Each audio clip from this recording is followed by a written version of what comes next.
untuk jamaah yang baru bergabung, hari ini kita sedang membahas tema masih zaman pakai gituan. Tadi kan udah dibahas. Tadi ada praktek yang katanya tuh kalau yang misalnya jimat-jimat supaya bagi ibu hamil lah. Betul. Kemudian penambah wibawa. Terus juga yang baru tadi saya praktekkan kan kalau kita makan tuh kadang ada makanan yang dimakan di tempat itu di restoran itu enak, tapi pas dibawa pulang beda rasanya. Makanya tadi aku praktekin tuh katanya itu cara supaya rasanya tetap sama. Itu gimana tuh guru-guru? Kita mau tahu bagaimana pendapat orang di masyarakat. Nah, kita lihatlah kita lihat dulu tayangan berikut ini. Yuk. Silakan.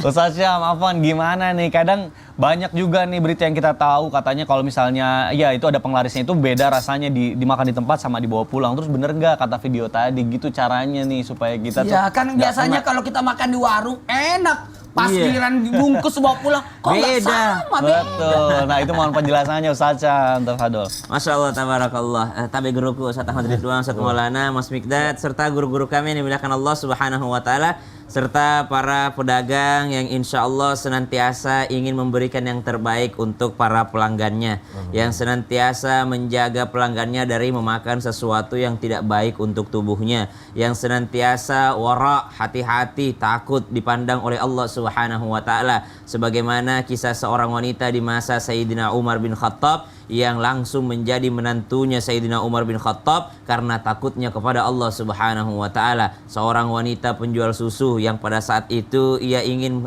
ibunya menyarankan agar dia memberikan daripada mencampurkan susu tersebut dengan air agar lebih banyak hasilnya. Namun ternyata wanita tersebut mengatakan, saya takut nanti kelihatan sama Sayyidina Umar bin Khattab. Kata ibunya, kan Umar nggak lihat. Apa kata wanita tersebut? Tapi Allah senantiasa melihatnya. Jadi subhanallah, para pedagang makanan yang dimuliakan Allah Subhanahu wa Ta'ala, mungkin kami para pelanggan tidak melihat Anda dalam memasaknya, dalam mengolahnya, atau dalam mencampurkan makanan tersebut, tapi Allah Maha melihat dan Allah lah pembagi rezeki. Anda cari dengan jalan yang halal atau Anda cari dengan jalan menzalimi orang lain, itu sama juga jumlahnya. Jadi orang yang paling rugi adalah orang yang mencari rezeki dengan jalan yang haram, karena segitu-gitu juga jumlahnya. Mau haram mau halal, segitu juga jatah kita hidup di dunia ini. Kalau udah habis ya mati, dan gak bakal mati sebelum habis rezekinya. Maka subhanallah, kalau dari video tadi datang makanannya, katanya datang makanannya,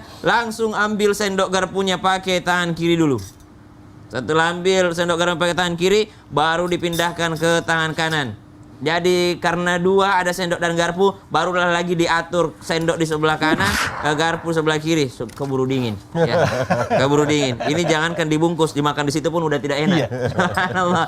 Jadi wallahu a'lam riwayatnya dari mana, mungkin ada dari ajaran-ajaran orang tuanya. Selama tidak menyalahi syariat, ya kami tidak melarangnya juga. Ya, kalau tidak ada bacaan-bacaan yang ternyata meyakini bahwa itu adalah sesuatu yang bisa membawa mudarat ataupun manfaat. Namun ternyata kalau di masa Nabi ada orang yang ditegur sama Nabi SAW, seorang pemuda yang hendak makan dengan tangan kirinya. Lalu Nabi SAW mengatakan, ya anak muda, kul biyaminik, makan dengan tangan kananmu. Apa jawaban anak muda tersebut? Tidak bisa ya Rasulullah, aduh ngapain sih pakai tangan kanan lagi? Lalu apa yang terjadi? Sejak saat itu dia tidak bisa mengangkat tangannya untuk menyuapi makanan sampai mati. Maka subhanallah, dia makan seperti binatang dengan mulutnya langsung. Allahu Akbar. Maka jangan sampai adab makan ini kita menyalahi daripada sunnah baginda Nabi SAW. Itu intinya. Yang kedua, Ustadz, ada nggak penglaris dalam Islam? Ada, subhanallah. Penglaris makanan dalam Islam ada. Mana? Ada dua warung misalnya di rest area. Satu penuh dengan kaligrafi Islam, satu tidak ada kaligrafinya sama sekali. Kira-kira Mikdad mampir di mana?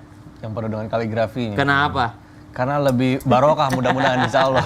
Dan nyata kalau itu halal. Dan nyata kalau itu halal. Kita sebenarnya tertariknya bukan karena penglaris ayat 1000 dinar itu, bukan karena ayatul kursi itu, walaupun itu adalah penuh keberkahan. Tapi kita yakin ini pasti orang Islam yang punya. Ini pasti Pak Haji yang punya ini. Ya minimal dia meyakini tentang ayat-ayat Al-Quran. Kalau dia sudah yakin dengan ayat-ayat Al-Quran, mustahil dia mau mencampurkan makanannya dengan sesuatu yang haram. Maka itu adalah penglaris yang luar biasa. Bukan jimat nikmat itu, tapi ternyata itu adalah membuat kita memandang bahwa makanan di situ adalah halalan thayyibah gitu. Masya Allah. Jadi sugesti aja itu Sugesti, dibungkus, iya. Jadi kita juga nggak boleh suuzon juga ya. Nggak boleh. Kasihan orang-orang yang udah bikin makanan yang halal Biasa kan dengan juga bahan. persaingan bisnis. Nah, itu dia betul.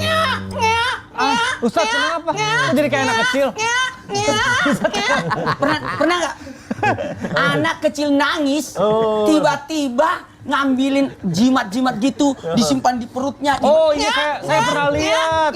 Gimana tuh? Iya. Kan ada seperti itu juga. Iya, benar juga. Dan ini juga jadi perdebatan nih Ustadz. Katanya kan kalau tulisan Al-Quran terus ditaruh buat dikalungin di anak gitu, itu katanya kan boleh. Tapi kan bukankah lebih baik kalau misalnya orang tuanya yang membacakan Al-Quran sama anaknya? Nah ini gimana nih? Kalau sasam waktu barakaknya gimana? Oh, antara mau ganti popok, lapar.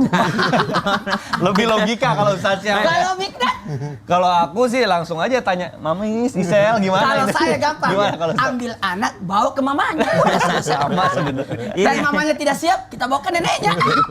Ternyata anaknya butuh susu malah dikasih Iya. jimat. Gimana?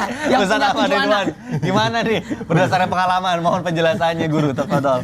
Izin Ustaz Maulana, Pak Iya. Mikdad, Ustaz Syam. Iya. Saya sempat kaget tadi Ustaz Maulana kenapa? Iya, saya juga Kita kaget. semua kaget. Memang suka banyak ininya, Semua surprise. kaget. Ya, Masya Allah. Jadi bismillah, bagaimana hukum tamimah? Tamimah itu dari kata-kata atamma yutimmu. Dalam sebuah bahasa di hadis Rasulullah SAW, Rasulullah mengatakan man ta'allaqa tamimatan ma atamallahu lahu. Barang siapa yang menggantungkan tamimah atau yang disebut dengan jimat atau talasim, azimah, talasim atau al-wada' dalam bahasa-bahasa akidah disebutkan begitu, la atammahu Allah. Allah tidak akan menyempurnakannya. Itu satu.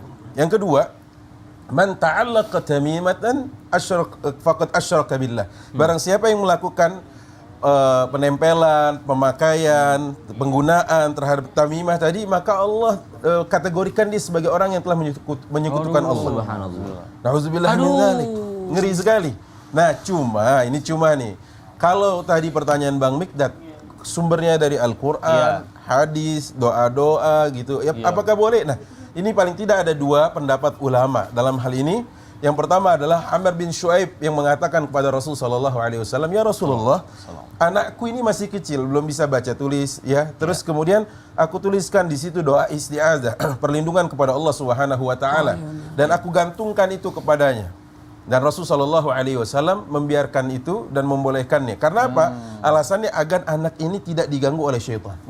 Baik. Yang disebut dengan umus sibyan. Jadi begitu baru lahir, anak-anak tuh langsung diganggu sama syaitan sebenarnya. Bahkan sebelum anak itu lahir pun orang tuanya sudah diganggu gitu kan saat dia mau berhubungan. Makanya ada doa khusus tentang itu.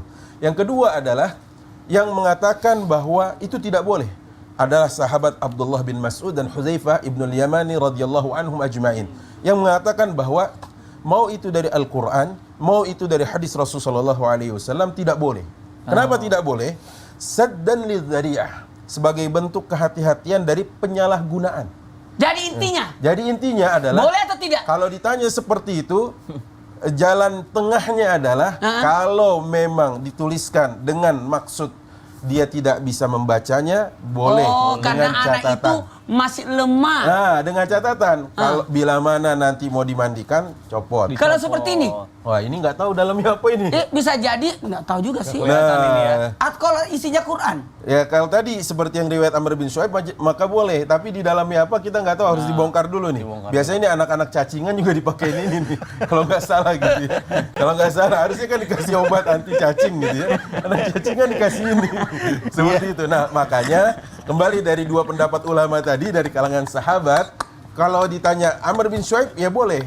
Dengan catatan bila mana anak ini ingin dimandikan, dibawa ke kamar mandi harus dilepas dulu. karena di dalamnya ada ayat ada Al-Qur'an. Betul. Di dalamnya ada hadis Rasulullah SAW. Jadi kita tetap bagaimana Rasulullah pun melepas cincinnya tadi. Kan ada tulisan Muhammad Rasulullah di cincin itu, maka beliau melepasnya. Stempelnya nanti kan? Betul, stempelnya. Nah, kalau tadi cincin Ustaz Maulana kan nggak ada. Nggak ada. Jadi nggak Saya apa-apa. cincinnya, kenapa saya lepas? Karena tidak matching sama warna baju Jadi saya. nggak apa-apa sebenarnya kalau dikasih ke saya gitu, Ustaz. Maaf ya. Baik. Mohon maaf, sekadar informasi juga. ternyata dalam kitab Tibbun Nabawi, kenapa anak-anak yang panas rewel itu biasanya dikasih bawang di bawah kolong, Kenapa cuma tuh? aromaterapi. Betul. Dikasih bawang. Subhanallah. Kemudian itu tadi. Khasiat bawang juga. Kasih Jadi- bawang. Tunggu dulu. Ada alasan ilmiahnya juga ya. Masya Allah. Baik, kenapa Ustadz ada yang mau disampaikan? Enggak. Baik jamaah Islam Tunda yang dirahmati Allah, Masya Allah ini pembahasan kita luar biasa sekali dan tapi alhamdulillah nih sekarang sudah banyak sekali pertanyaan yang masuk Banyak? ke sosial media Islam Tunda. Makanya nih jamaah yang di rumah pasti udah nggak sabar loh, pengen pertanyaan dijawab sama guru-guru kita. Oke. Makanya sekarang langsung aja kita masuk ke segmen Tanya Dong Ustadz. Kami semua tanya dong Ustadz. Baik, Masya Allah, tabarakallah. Terima kasih jamaah yang sudah mengirimkan pertanyaannya melalui sosial media Islam itu Indah. Ini ada pertanyaan pertama dari Instagram @hamba_Allah. Baik, tidak mau disebutkan namanya. Assalamualaikum Ustadz. Waalaikumsalam warahmatullahi wabarakatuh. Saya mau nanya nih, saya kan belum dapat jodoh nih. Waduh, sama dong kayak yang ada teman saya di sana. Nggak terlalu jauh sih. Samping kanan kan. Disebutin lagi. Saya tiap nikahan temen atau keluarga, saya suka ngambilin bunga yang ada di sanggul pengantin atau bunga yang suka dilempar pengantin di nikahan. Nah, bener nih. Katanya bisa bikin enteng jodoh. Bener nggak tuh Ustadz? Nah, Ustadz Maulana gimana nih? Bener nggak? Baik, saya bahas ya. Boleh dong, silakan. Duduk aja katanya lah. Saya praktek. Wah, praktek, Masya Allah, Alhamdulillah. Ada bunganya. Ada dua. Ada ini adalah tradisi Misalnya, di Indonesia.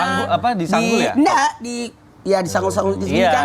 Yang kedua biasanya bunga. Dilempar. Yang Bunga. dilempar ini barat. Betul. Tradisi barat. Betul.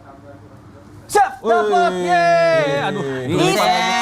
bukan, maksudnya contoh. Contoh.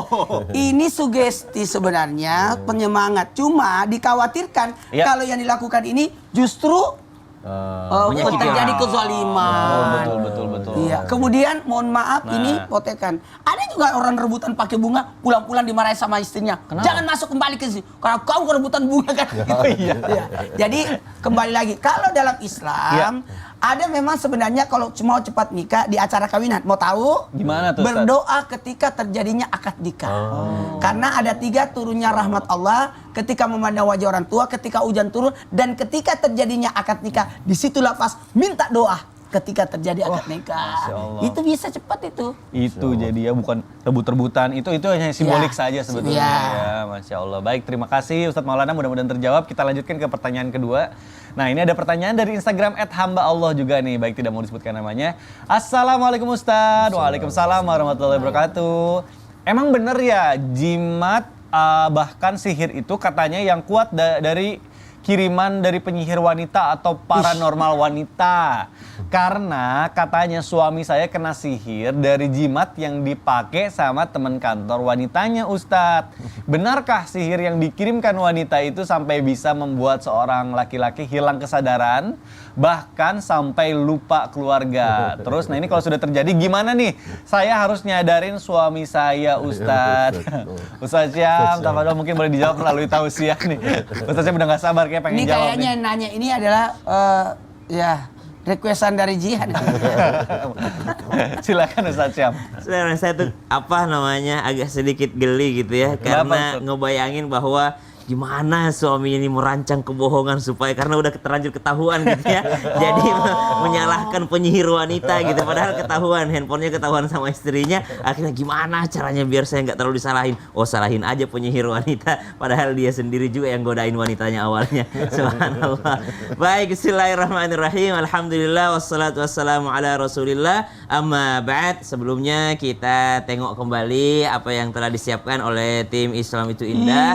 Subhanallah. Jadi konon ini adalah gambar-gambar bukhul-bukhul ya kalau bahasa Islamnya, atau ikatan-ikatan yang mana biasanya menjadi media sihir, yang menjadi media kalau kita santet ya, santet atau pelet, atau bahasa umumnya kita sebut saja sebagai sihir. Subhanallah. Ini setelah kita buka setelah dibuka biasanya dibungkus-bungkus ya, sebelah kanan ini yang ada tali merahnya ketika dibungkus, yang kiri udah dibuka, isinya ternyata ada rambut dan Ya, itu. makanya jangan sembarang potong rambut. Nanti rambut kita diambil orang menjadi media. untuk dijadikan media untuk mengenai kita. Subhanallah. Baik.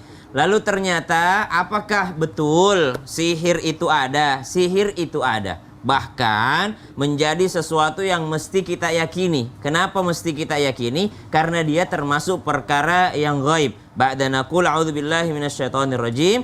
الذين يؤمنون بالغيب ويقيمون الصلاة ومما رزقناهم ينفقون.